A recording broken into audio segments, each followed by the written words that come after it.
last year. Yeah. Is that the case, and what's going on? Yeah, I did go over it. I'm sorry you were late. So, me too. No. That was the very first thing that I went over. It is one of about the only violent crime that's up significantly.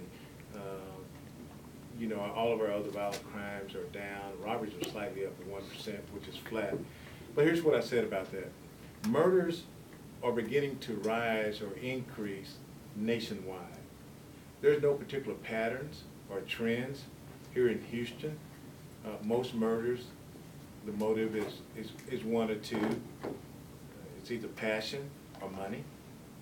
And there's no particular part of town. They can happen anywhere, anytime. You know, whether that be in the privacy of someone's home, on the street corner, in the courtyard of an apartment, inside of a business.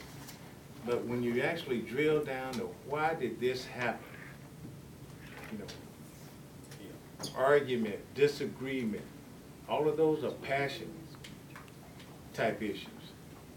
Illegal drug actions, all of those things, that's money.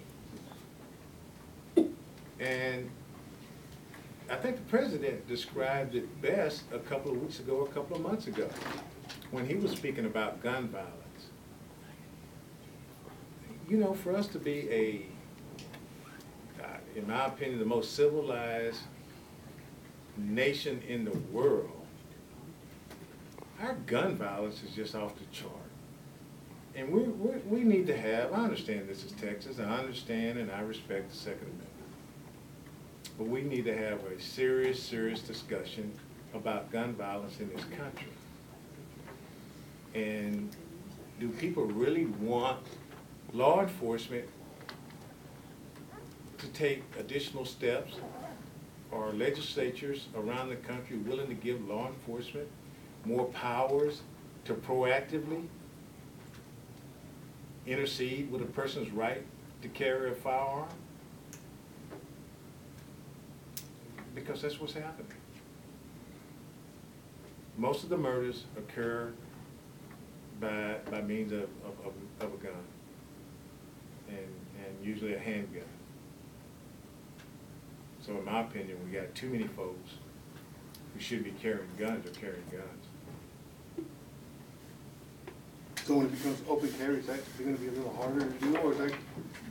Well, it certainly is going to be a little bit more of a challenge. Now, I don't know if any more people are going to be carrying guns openly that don't have some type of handgun license now. You know, I don't know.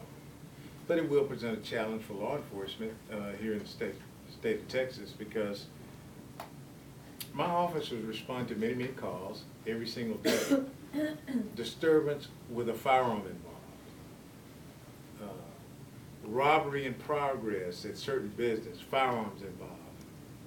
And when they arrive on the scene, how they're supposed to determine who's the good guy and the bad guy? If some good Samaritan is just wearing his handgun on the outside, or decides he want to help out. You know, what are my officers supposed to do if you see someone with a long gun walking up the steps of Wells Fargo Bank? Do the public want me to stop and question?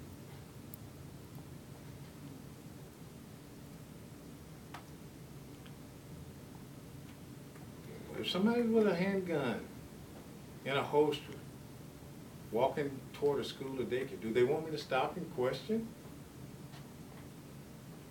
I think the legislature's presented a whole host of challenges and problems for law enforcement.